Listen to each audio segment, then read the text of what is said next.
Bismillahirrahmanirrahim. Alhamdulillah. Nahmaduhu wa nasta'inuhu wa nastaghfiruhu wa nu'minu bihi wa natawakkalu alayhi. Wa na'udzu billahi min shururi anfusina wa min sayyiati a'malina. May yahdihillahu fala mudilla lahu wa may yudlil fala hadiya lahu.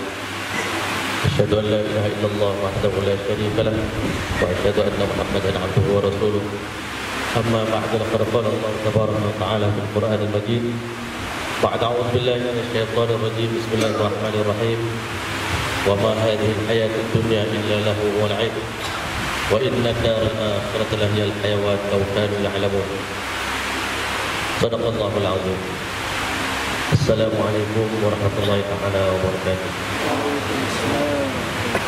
Tuan-tuan, sahabat-sahabat, para asatizah yang kasih sekalian, Alhamdulillah, sama-sama kita bersyukur kepada Allah Subhanahu wa taala. Kerana sesungguhnya Allah Subhanahu wa taala telah bagi kepada kita satu nikmat yang sangat besar.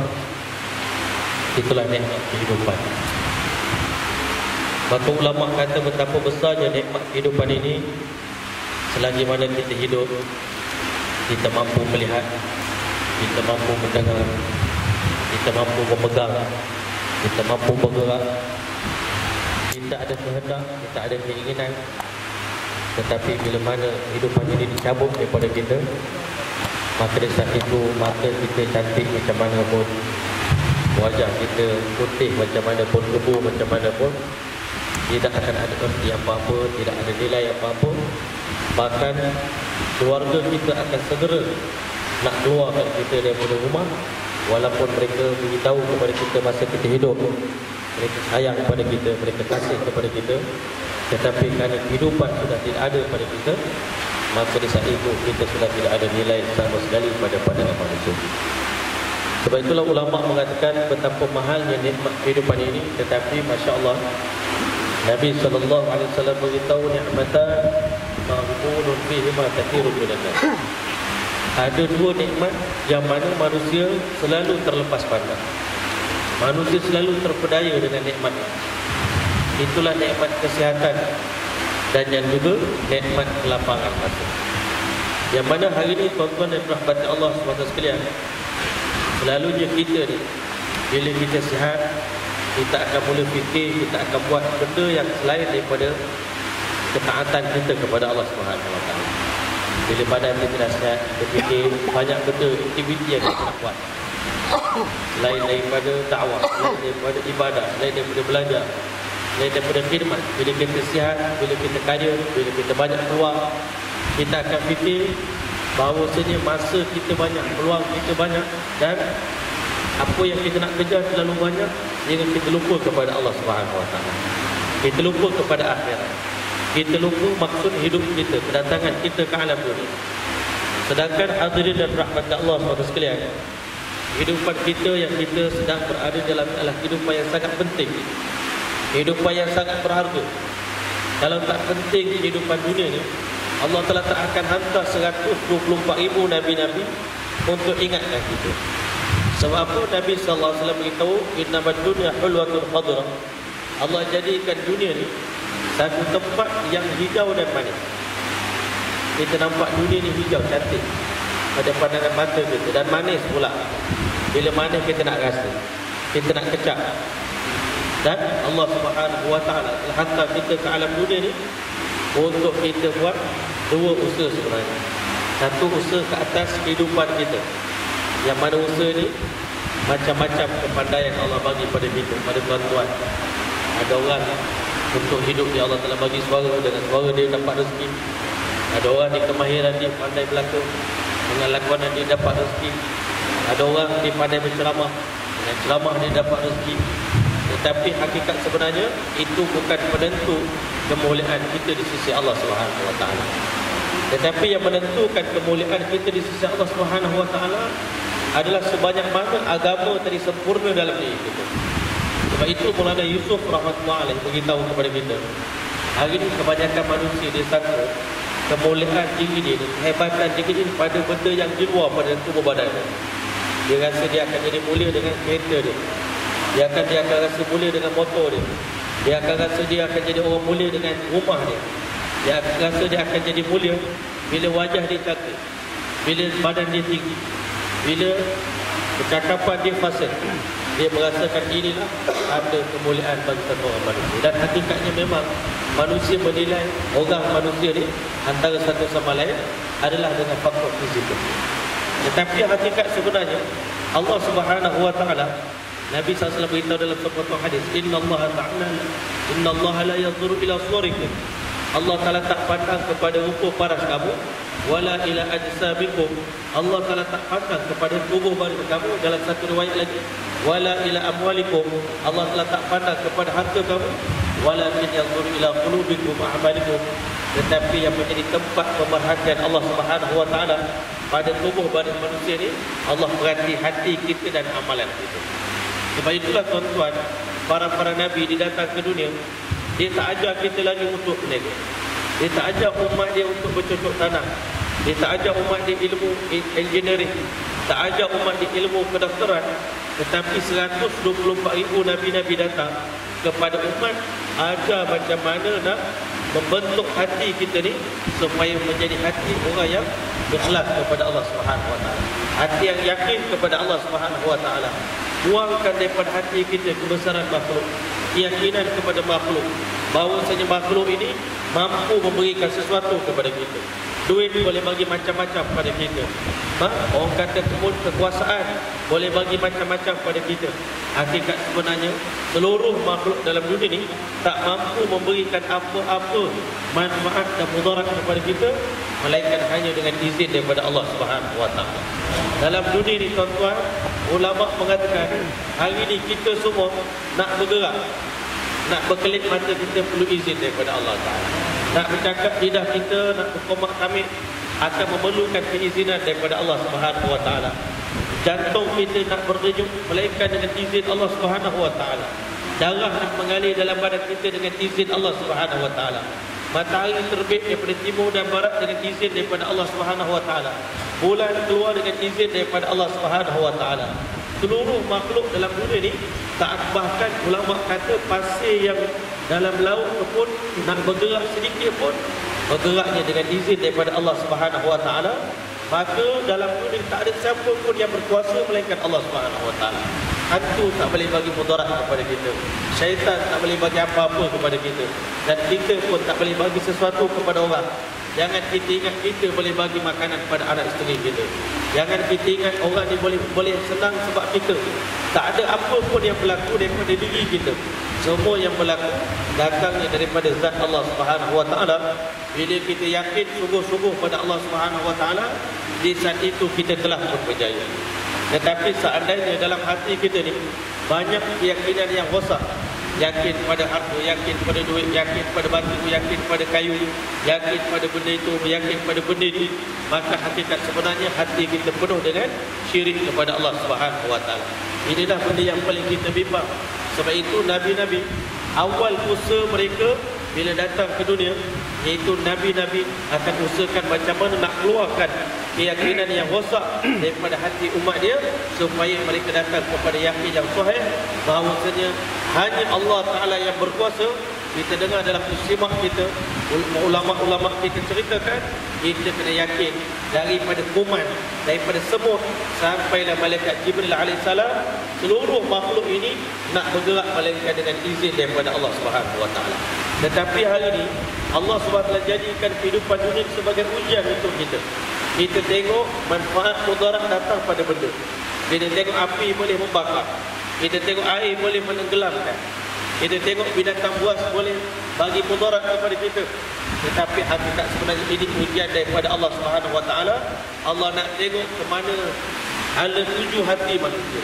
Allah sengaja datangkan ujian. Allah SWT datangkan masalah dalam hidup kita. Allah Ta'ala nak tengok ketika mana masalah datang dalam hidup kita, ke mana hati kita bertuju, ke mana hala tuju hati kita. Seandainya hati kita bertawajuh kepada Allah Subhanahu Wa Taala, minta kepada Allah, solat hajat, doa kepada Allah, baca Yasin, yakin hanya Allah SWT akan selesaikan masalah saya, maka di saat itu kata ulama, Allah SWT tak akan serahkan kita ni untuk pergi berlutut meminta sesuatu pertolongan kepada makhluk. Allah sendiri akan selesaikan masalah kita. Tetapi bila mana Allah Ta'ala datangkan ujian dalam hidup kita, sepanjang kita hidup di dunia ni, Allah dah janji, walanabluwannakum bisyai'in minal khauf, sepanjang hidup kamu di dunia, kami akan uji kamu dengan sedikit ketakutan.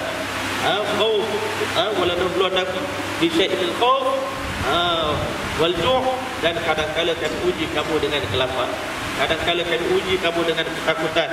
Wa naqsim minal amwal, kadang-kala kita buat kita bercocok tanam, tiba-tiba kita punya kebun kita tak menjadi. Wal amwal, kadang-kala kekurangan harta. Dan juga wa naqsim minal amwal wal anfus, kadang-kala kita akan kehilangan orang yang kita cintai dalam kehidupan kita di dunia ini. Maka masya-Allah, Allah Taala berjanji, aku akan uji kamu sungguh-sungguh dalam kehidupan dunia ini, supaya kami nak tengok siapa di kalangan kamu yang bersabar dan siapa di kalangan kamu yang tahan mujahadah. Allah Taala beritahu, walanabluwannakum hatta na'lamal mujahidin minkum was-sabirin, sehingga kami tahu siapa di kalangan kamu orang yang tahan mujahadah, yang tahan sabar dalam kehidupan dunia. Ini janji Allah Subhanahu Wa Taala. Tetapi Allah beritahu, wabashshirus sabirin, bila kabar gembira kepada orang yang bersabar, alladzina idza asabathum musibah, golongan yang mana bila mana mereka ditimpa dengan ujian susah payah daripada Allah Subhanahu Wa Taala, mereka mengatakan inna lillahi wa inna ilaihi raji'un. Mereka mengatakan sungguhnya kita datang daripada Allah, kepada Allah kita dikembalikan. Bila mana kita ucapkan inna lillah, bila mana kita ditimpa ujian daripada Allah Subhanahu Wa Taala, Allah SWT mengatakan ulaika alaihim salawatun min rabbihim, mereka akan dapat selawat daripada Allah Subhanahu Wa Taala, wa ulaika humul muhtadun, mereka akan dapat hidayah daripada Allah Subhanahu Wa Taala. Hakikat sebenarnya kehidupan ini hanyalah ujian daripada Allah Subhanahu Wa Taala. Senang pun ujian, susah pun ujian daripada Allah Subhanahu Wa Taala. Selalunya manusia dia berjaya bila dia uji dengan susah, dia berjaya. Tetapi kadang-kadang bila diuji dengan kesenangan, dia akan gagal. Ada orang diuji dengan senang, dia berjaya. Ada orang diuji dengan susah, dia berjaya. Masya Allah. Ini keadaan yang berlaku dalam kehidupan manusia. Sebab itulah dalam kehidupan ini kita kena yakin sungguh-sungguh kepada Allah Subhanahu Wa Taala. Ulama kata bila mana Nabi Allah Ibrahim alaihissalam, kita tengok contoh Nabi Allah Ibrahim alaihissalam, bila mana dia berdakwah, dia mengajak Namrud supaya beriman kepada Allah Subhanahu Wa Taala. Namrud telah tangkap Nabi Allah Ibrahim alaihissalam, nak lemparkan dia ke dalam api. Maka di kali itu masya Allah, api yang sangat besar di hadapan Nabi Allah Ibrahim alaihissalam. Pada pandangan manusia, matilah Nabi Ibrahim pada hari ini, matilah dia, binasalah dia. Tetapi masya Allah, apa yang berlaku tuan-tuan, bila mana Nabi Ibrahim nak dicampak dalam api, Allah Subhanahu Wa Taala datangkan malaikat untuk tolong dia. Masya Allah. Kalau kita hari ini kita berdakwah, tiba-tiba orang nak lempar kita dalam api, masya Allah, dah tentu bila malaikat datang kita kata masya Allah, pertolongan Allah dah datang. Malaikat kau lempang semua ini, orang yang tak menerima dakwah yang saya nak sampaikan, pukul dia orang semua. Ini kalau kita lah, malaikat datang bagi pertolongan, maknanya kita ni memang cukup bawalah kita punya darjat kita di sisi Allah Subhanahu Wa Taala. Masya Allah. Fadhal ya akhi. Masya Allah. Ala wa salam. Masya Allah. Tetapi Nabi Allah Ibrahim alaihissalam, bila Jibril alaihissalam datang pun, dia beritahu pada Jibril, seandainya wahai Jibril alaihissalam, engkau ni datang dengan perintah Allah Subhanahu Wa Taala untuk tolong aku, maka aku bersedia untuk terima pertolongan daripada engkau. Masya Allah. Tetapi seandainya engkau ni wahai Jibril alaihissalam datang nak tolong aku ni dengan keinginan hati kamu sendiri yang buat keputusan untuk datang, maka kata Nabi Allah Ibrahim alaihissalam, baliklah keadaan engkau makhluk, aku pun makhluk, engkau tak boleh tolong aku pun tak boleh tolong engkau. Begitu sekali tingginya yakin Nabi Allah Ibrahim alaihissalam. Sebab itu Nabi Ibrahim dinamakan sebagai Hanif. Hanif ini masya Allah, yang mana dia cenderung daripada segala makhluk, dia hanya bertumpu kepada Allah Subhanahu Wa Taala. Dia mengatakan hasbi Allah wa ni'mal wakil, dalam hidup saya ni cukuplah Allah saja sebagai pembantu saya, sebagai wakil saya. Ni'mal maula wa ni'mal nasir, dia adalah maula, pelindung yang terbaik, wa ni'man nasir, dia adalah penolong yang terbaik. Masya-Allah, rupa-rupanya Nabi Ibrahim selain daripada Allah dia tak terima pertolongan daripada selain daripada Allah Subhanahu wa taala. Begitu hebatnya yakin dia, begitu inni wajjahtu wajhiya lilladzi fatara as-samawati wal arda hanifan musliman wa ma ana minal musyrikin. Aku hanya bertawajuh, aku hanya menumpukan wajah aku hanya kepada Allah Subhanahu wa taala. Wajjahtu wajhiya lilladzi fatara as-samawati wal arda, Tuhan yang menciptakan 7 petala langit dan 7 petala bumi. Hanifan, saya ini betul-betul tulus, ikhlas dengan Allah Ta'ala. Musliman, saya serah diri saya betul-betul kepada Allah Subhanahu wa taala. Wa ma ana minal musyrikin, saya bukan termasuk di kalangan orang yang menyekutukan Allah Subhanahu wa taala dengan sesuatu. Bagi Nabi Ibrahim, kalau hati kita waktu kita menghadapi susah payah, kita bertawajuh kepada selain daripada Allah, bagi pandangan Nabi Ibrahim kita telah melakukan syirik kepada Allah Subhanahu wa taala. Sebab itulah tuan-tuan dan rahmat Allah sekalian, Nabi Ibrahim ini contoh satu orang yang mana betul-betul menyerah jiwa raga dia kepada Allah Subhanahu wa taala. Hari ini kita pun sama juga, berjanji kepada Allah dalam sembahyang kita beritahu inna solati wa nusuki wa mahyaya wa mamati lillahi rabbil alamin. Ya Allah, kami berjanji sembahyang kami, ibadat kami, pengorbanan kami, hidup kami, mati kami, semua kami nak bagi kepada Engkau ya Allah, Tuhan Rabbul Alamin, Tuhan semesta alam. Tetapi tuan-tuan rahmat Allah, ulama kata Nabi Ibrahim AS adalah contoh satu orang Muslim yang sebenarnya. Muslim ni apa sebenarnya tuan-tuan? Bukan orang Islam Muslim ni sebenarnya. Muslim, mana Muslim yang sebenar? Orang yang serah jiwa raga dia bulat-bulat pada Allah Subhanahu wa taala. Itulah mana Islam yang sebenar. Serah jiwa raga bulat-bulat pada Allah. Apa contoh dia? Mula-mula Nabi Ibrahim berdakwah, nak kena campak dalam api pun dia redha.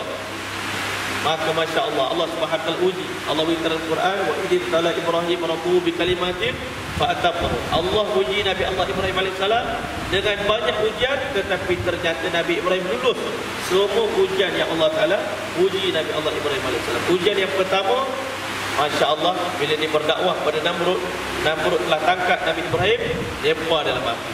Bila mana Nabi Ibrahim alaihissalam hati dia betul-betul tidak berharap kepada sesiapa selain daripada Allah Subhanahu wa taala, di waktu itu juga Allah telah tunjukkan betapa hebatnya kuasa Allah Subhanahu wa taala. Ulama kata Allah telah tak turunkan hujan untuk padamkan api, ataupun Allah telah tak suruh malaikat pergi cedok air laut padamkan, Masya Allah, api yang membakar Nabi Allah Ibrahim alaihissalam. Tetapi Allah nak tunjuk sebenarnya, hakikat sebenarnya di sebalik setiap pengorbanan yang kita lakukan dalam agama ni, bila kita berkorban untuk Allah, satu orang yang nak yakin pada Allah dia kena korban. Di sebalik pengorbanan itu pasti ada hadiah dia, Masya Allah.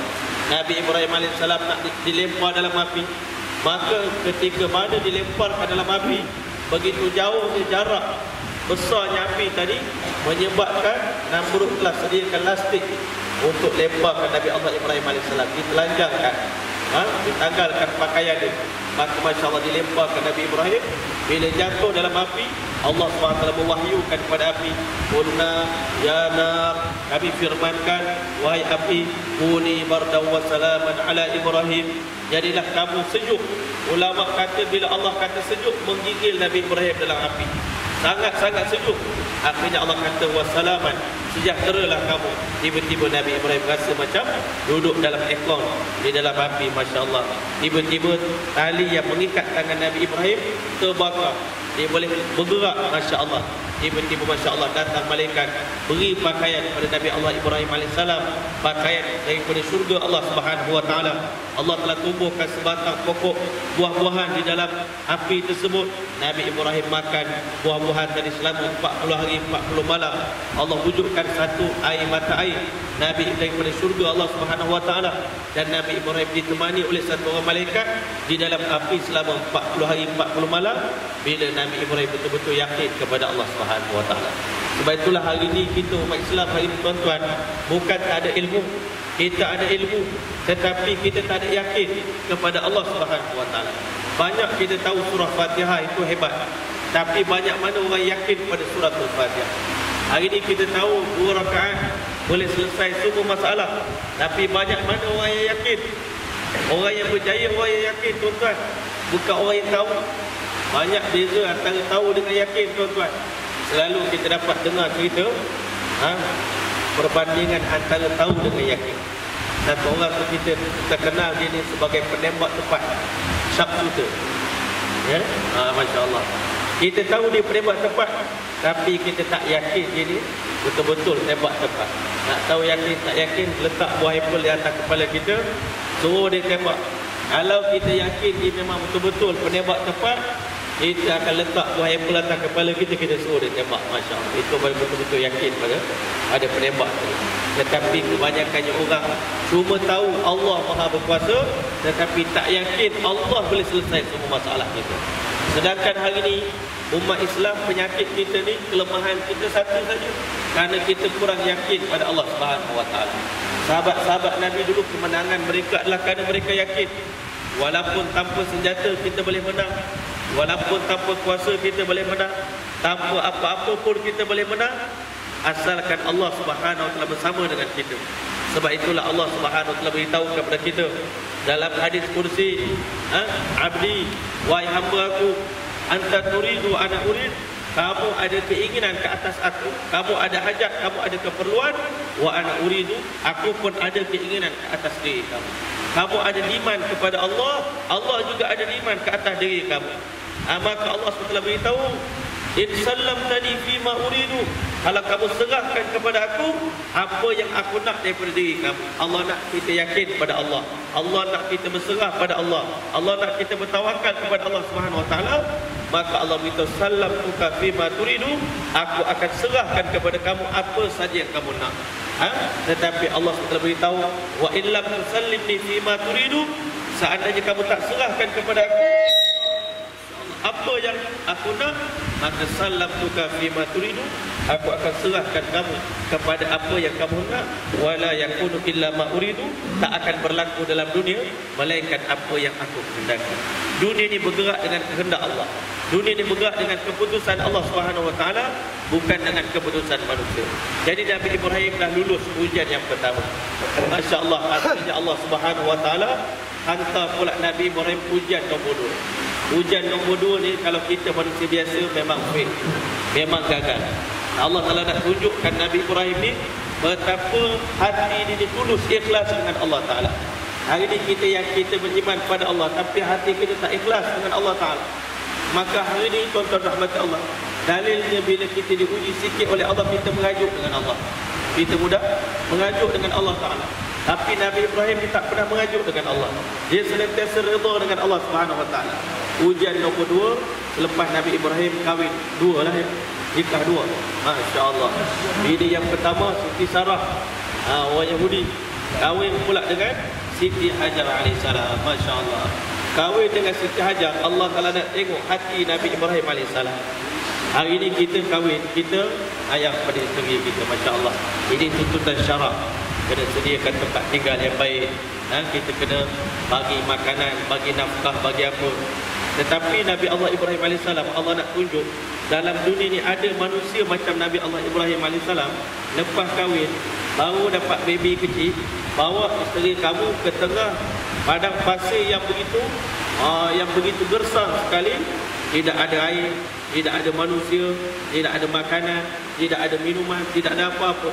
Nabi Ibrahim cuma bekalkan isteri dia 1 karung buah korma, makanlah. Lepas itu abang nak keluar berdakwah. Masya Allah. Bila abang balik tak tahu. Kalau kita ni nak berdakwah 3 hari, itu pun bini kita dah macam-macam. Allah, abang ni betul ke nak keluar dakwah ni? Tak ada seorang lagi. Kan Allah Akbar. Tetapi Nabi Allah Ibrahim AS nak berdakwah, tuan-tuan, Masya Allah, hantar isteri dia ke Mekah. Mekah ni waktu itu wadin ghairi zar'in, satu lembah yang tidak ada tumbuh-tumbuhan. Inda baitikal muharram, di sisi rumah Allah Subhanahu Wa Taala. Bagi buah korma kat bini dia. Tak boleh nampak dah. Allahu Akbar. Dia menjerit juga. Jadi tuan-tuan rahmat Allah, isteri Nabi Ibrahim ni pula nak tengok kejujuran ini bukan hanya datang daripada Nabi Ibrahim. Redha dengan Allah ni datang daripada tiga beranak. Masya Allah. Nabi Ibrahim pun redha, isteri dia pun redha, Nabi Ismail pun redha, masya-Allah. Nabi Ismail masa kecil. Tiba-tiba masya-Allah Nabi Ibrahim kata, Allah suruh kanda tinggalkan adinda di sini, lepas itu kanda diarahkan untuk berdakwah ke seluruh dunia. Nabi Ibrahim waktu itu tinggalkan isteri dia selama 9 tahun. Masya-Allah. Tapi waktu dia nak berangkat, dia doa pada Allah Subhanahu wa taala, Rabbi inni askantu min dhurriyyati biwadin ghairi dhi zar'in 'inda baitikal muharram. Ya Allah, aku tinggalkan isteri aku di rumahmu yang mulia di sisi Kaabah. Masya-Allah, biwadin ghairi dhi zar'in, isteri aku dan anak aku tinggalkan di satu lembah yang langsung tak ada pokok-pokok buah-buahan. Tak ada pokok-pokok, pokok-pokok ataupun sayur-sayuran untuk mereka makan. Tujuan aku tinggalkan mereka apa? Rabbana liyuqimus shalah, supaya nanti mereka akan jadi anak-anak keturunan yang kuat mendirikan sembahyang. Masya-Allah. Nabi Ibrahim pun pergilah, masya-Allah, meninggalkan isteri dia. Rupa-rupanya bila Nabi Ibrahim bertawakal kepada Allah, tinggalkan isteri dia, kalau kita ingat mesti matilah. Isteri kita tinggal tengah padang pasir, serigala pun ada, air pun tak ada, manusia pun tak ada. Apa yang berlaku Nabi Ibrahim tinggalkan, akhirnya masya-Allah bila mana isteri dia dalam kekecohan, kekalutan nak cari air, puluh pilih, tiba-tiba Allah Taala keluarkan hadiah daripada bawah, letakkan kaki Nabi Allah Ismail AS yang kecil nangis. Tuan-tuan, hari ini satu ibu dia akan bawa anak dia ke mana-mana kalau dia dalam keadaan senang. Tetapi Siti Hajar tinggal Nabi Ismail dekat situ, dia berlari, masya-Allah, tinggalkan anak tengah menangis. Tiba-tiba Allah Taala bagi hadiah air Zam-Zam kepada Nabi Allah Ibrahim AS. Rupanya di sebalik pengorbanan, Allah suruh kita berkorban untuk dia, bukan untuk Allah Ta'ala binasakan kita, bukan untuk Allah matikan kita, bukan untuk Allah sia-siakan kita, tetapi Allah nak tengok, nak uji hati kita. Bila Allah uji hati kita di sebalik ujian tadi, Allah Ta'ala pasti akan bagi hadiah yang paling mahal, yang tak pernah Allah berikan kepada orang biasa. Masya Allah. Balik Nabi Allah Ibrahim AS, dah 9 tahun tak jumpa anak, ya. Kalau kita hari ni dapat ujian macam ni, isteri kata, pastilah kata abang ni memang tak sayang kami lah, kan. Dulu dah tinggal 9 tahun, balik-balik nak sebelih anak pula. Allahu Akbar. Ini suami macam mana ni, kan, kalau kita fikir cara logik. Tetapi masya-Allah, bila mana Nabi Ibrahim AS balik ke kampung dia, balik ke Mekah, tengok anak Ismail dah besar comelnya. Ismail AS umur 9 tahun itu, Nabi Ibrahim pun ambil tangan Nabi Ismail, pegang tangan dia, genggam tangan dia, berjalan keliling kota Mekah. Masya-Allah, rindu dengan anak. Tetapi Allah Ta'ala tahu Nabi Ibrahim memang hati dia walaupun pegang tangan anak, tetapi hati dia tetap dengan Allah Subhanahu wa taala. Maka Allah Taala nak tunjuk dekat kita je, dekat umat akhir zaman, macam mana hebatnya kecintaan Nabi Allah Ibrahim AS kepada Allah Subhanahu wa taala. Sebab itu ulama kata maqam cinta ni ada 8 martabat. Maqam cinta di antara kita dengan Allah Subhanahu wa taala. Maqam yang ke-8 dipanggil maqam Khullah, maqam Khalilullah. Itu orang yang paling rapat dengan Allah, Nabi Allah Ibrahim AS. Macam mana cinta Nabi Ibrahim kepada Allah mengatasi cinta kepada anak dan isteri, sampai tahap di mana masya-Allah Allah SWT wahyukan pada malam itu, Nabi Ibrahim bermimpi, aku sembelih anak aku, masya-Allah. Besok pagi dia datang jumpa Nabi Allah Ismail AS. Dia mengatakan, inni ra'aitu fil manam, malam semalam abang tengok dalam mimpi abang, anni azbahuka, bapak sembelih kamu malam semalam. Fanzur madza tara, cuba bagi pandangan sikit apa yang kamu nampak wahai anakku. Masya-Allah, Nabi Allah Ismail AS rupanya anak yang selalu kena tinggal di atas sebab dakwah ni, tuan-tuan, kadang-kadang lebih cekal daripada anak yang tak pernah kena tinggal. Ini kadang-kadang kita dia memahami, bila abah duduk 24 jam di rumah, itulah suami yang baik. Ini kita punya kefahaman. Bila suami itu duduk, tak pergi ke mana-mana, duduk dalam rumah, jaga isteri, jaga anak, dia kata, inilah suami yang terbaik. Sedangkan dalam agama kita, anak yang selalu kena tinggal ternyata lebih tabah daripada anak yang jarang kena tinggal. Sebab itulah hari ini, tuan-tuan, kita tengok